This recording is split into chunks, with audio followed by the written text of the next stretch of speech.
Assalamualaikum warahmatullahi wabarakatuh. Saya Ahmad Ali bin Roslan, nomor induk mahasiswa S1 10421041, sedang menuntut S1 di Universitas Islam Negeri Sultan Toha Saifuddin Jambi, semester 7, jurusan Hukum Ekonomi Syariah. Pembikinan video kali ini bertujuan untuk memenuhi tugasan makalah mata kuliah Hukum Pidana kepada Bapa Pengampu Bapa Muhammad Aiman SH MH. Pertama, latar belakang. Hukum pidana merupakan bahagian dari ranah hukum publik. Hukum pidana di Indonesia diatur secara umum dalam Kitab Undang-Undang Hukum Pidana yang merupakan peninggalan zaman penjajahan Belanda. Merupakan lex generalis bagi pengaturan hukum pidana di Indonesia, di mana asas-asas umum termuat dan menjadi dasar bagi semua ketentuan pidana yang diatur di luar Kitab Hukum Pidana. Undang-Undang Dasar 1945 sebagai landasan konstitusional mengamanatkan asas setiap warga negara sama kedudukannya dalam hukum dan pemerintahan. Hal ini tidak terbukti dengan adanya ketidakseimbangan antara perlindungan hukum antara perlindungan korban kejahatan dengan pelaku kejahatan, kerana masih sedikit hak-hak korban kejahatan diatur pada perundangan-undangan nasional. Fenomena pidana yang terjadi di muka bumi mungkin tidak akan pernah berakhir sejalan dengan perkembangan yang terjadi dalam masyarakat.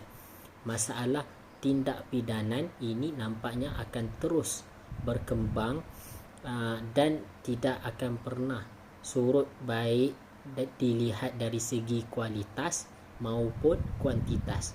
Perkembangan ini menimbulkan keresahan bagi masyarakat dan pemerintahan.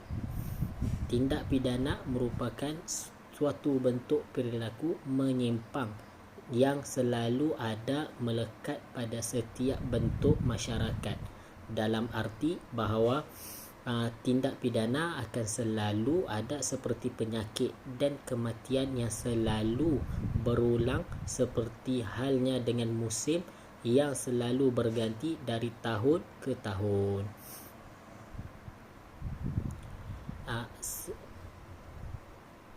Segala aktivitas manusia dalam segala aspek kehidupan sosial, politik dan ekonomi dapat menjadi sebab terjadi kejahatan.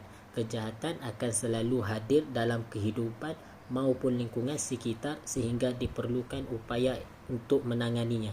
Dengan upaya pengulangan kejahatan diharapkan dapat menekan baik dari kualitas maupun kuantitasnya hingga titik yang paling rendah sesuai keadaannya.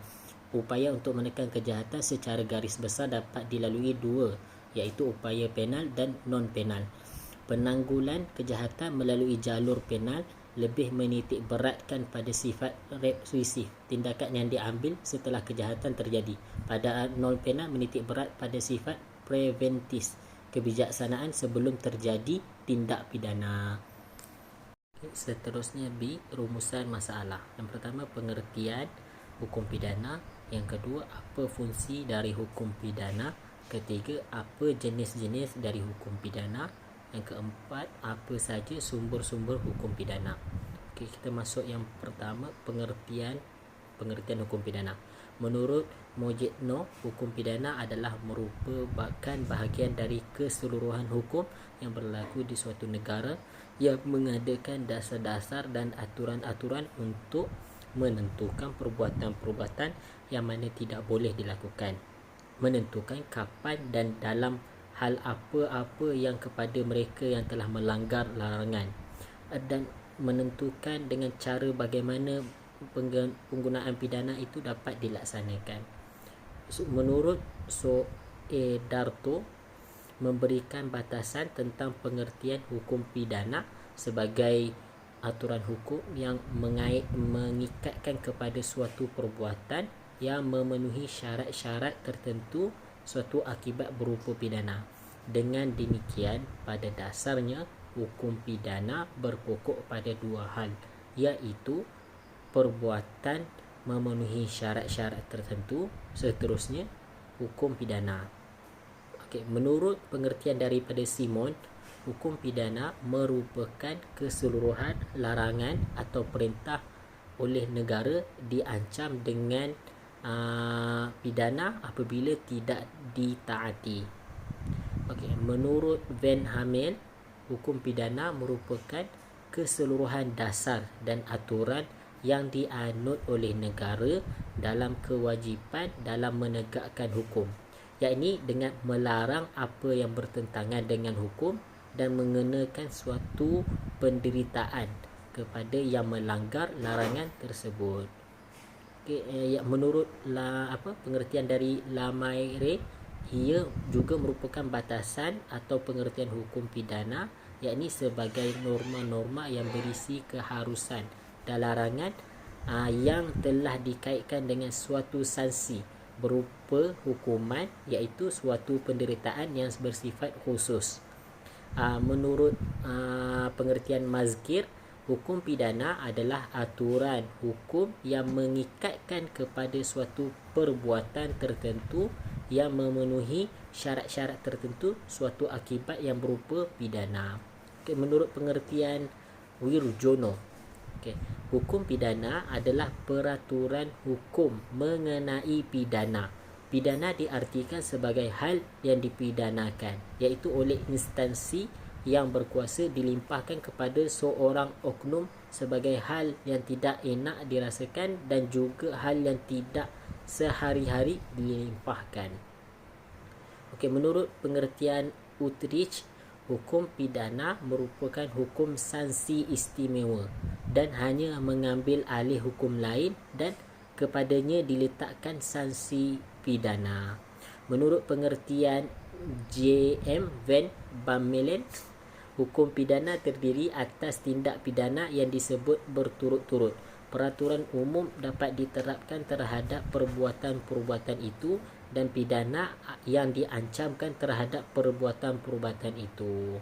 Menurut pengertian Sianturi, hukum pidana adalah sebahagian dari hukum positif yang berlaku di suatu negara dengan memperhatikan waktu, tempat, bahagian penduduk, yang memuat dasar-dasar ketentuan-ketentuan mengenai tindakan larangan atau tindakan kekerasan dan kepada pelanggarnya diancam dengan pidana. Fungsi hukum pidana. Fungsi hukum pidana secara umum adalah untuk mengatur kehidupan masyarakat agar dapat tercipta dan terpelihara ketertiban umum. Jika dijelaskan dengan sedikit lebih rinci, maka fungsi hukum yang perlu diketahui ialah untuk membuat jera pelaku kejahatan, untuk melindungi kepentingan bersama, untuk mencegah terjadinya konflik. Menurut Sudarto 1927, dijelaskan dalam buku Hukum dan Hukum Pidana bahawa Sudarto membagi dua fungsi hukum pidana, iaitu fungsi umum dan khusus. Fungsi umum hukum pidana adalah mengatur kehidupan bermasyarakat dan menyelenggarakan tata aturan dalam masyarakat. Sementara fungsi khusus dari hukum pidana adalah untuk melindungi kepentingan hukum terhadap perbuatan yang hendak mengganggunya dengan sanksi berupa pidana yang sifatnya memaksa dan mengikat. Kepentingan hukum di sini meliputi individu, kelompok dan sebagainya. Jenis-jenis hukum pidana. Hukum pidana terbahagi menjadi dua jenis, iaitu pertama, hukum pidana umum. Hukum pidana umum adalah hukum yang berlaku secara umum atau berlaku untuk semua orang. Contoh hukum pidana umum adalah dalam kitab undang hukum pidana, terdiri daripada 3 buku. Buku pertama tentang ketentuan umum dari pasal 1 hingga pasal 103. Buku yang kedua tentang kejahatan dari pasal 104 hingga pasal 448. Dan buku yang ketiga tentang pelanggaran pasal 449 hingga pasal 569. Yang kedua, hukum pidana khusus. Hukum pidana khusus yang disengajakan telah dibentuk untuk diberlakukan bagi orang-orang tertentu saja, misalnya bagi anggota angkatan bersenjata, ataupun merupakan hukum pidana yang mengatur tindak pidana tertentu saja, misalnya tindak pidana fiskal. Menurut Sudarto menyebut dalam hukum pidana khusus terdapat 3 klasifikasi atau pengelompokan hukum, iaitu yang pertama, undang-undang yang tidak dikodifikasikan, tidak dikitabkan. Misalnya seperti undang-undang narkotika, undang-undang pemberantasan tindak pidana korupsi, undang-undang lalu lintas jalan raya, dan lain-lain sebagainya. Yang kedua, peraturan-peraturan hukum administratif yang mengandung saksi pidana, misalnya seperti undang-undang perburuhan, undang-undang lingkup hidup, undang-undang konservasi sumber daya hayati, dan lain-lain. Yang ketiga, undang-undang mengandung hukum pidana khusus dan mengatur tentang tindak pidana untuk golongan serta perbuatan tertentu, misalnya seperti Kitab Undang-Undang Hukum Pidana Militer, Undang-Undang Pajak, Undang-Undang Tindak Pidana Ekonomi, dan sebagainya. Sumber hukum pidana. Sumber hukum pidana dibedakan menjadi 2, iaitu sumber hukum pidana yang tertulis dan tidak tertulis. Yang pertama, sumber hukum pidana yang tertulis, iaitu sumber hukum pidana tertulis adalah peraturan hukum pidana yang dikeluarkan oleh lembaga negara pembuat peraturan di Indonesia. Sumber hukum tertulis yang paling utama adalah Kitab Undang-Undang Hukum Pidana di Indonesia. Yang kedua, sumber hukum tidak tertulis. Di daerah tertentu, untuk perbuatan-perbuatan tertentu yang tidak diatur oleh hukum pidana positif, hukum pidana adat masih tetap berlaku. Keberadaan hukum adat ini masih diakui berdasarkan Undang-Undang TRT nombor 1 tahun 1951 pasal 5 ayat 3 sub B. Kesimpulannya, hukum pidana merupakan keluruhan dasar aturan yang dianut oleh negara dalam kewajipannya dalam menegakkan hukum, yakni dengan melarang apa yang bertentangan dengan hukum dan mengenakan suatu penderitaan kepada yang melanggar larangan tersebut. Adapun fungsi dari hukum pidana iaitu antara lain membuat jera para pelaku kejahatan untuk melindungi kepentingan bersama dan untuk menghindari terjadinya konflik. Sarannya ialah sebagai warga negara Indonesia, hendaknya kita mengetahui hukum pidana, apa yang berlaku di negara ini dan apa saja bentuk-bentuk dari hukum pidana itu sendiri sehingga tidak terjadi pelanggaran hukum.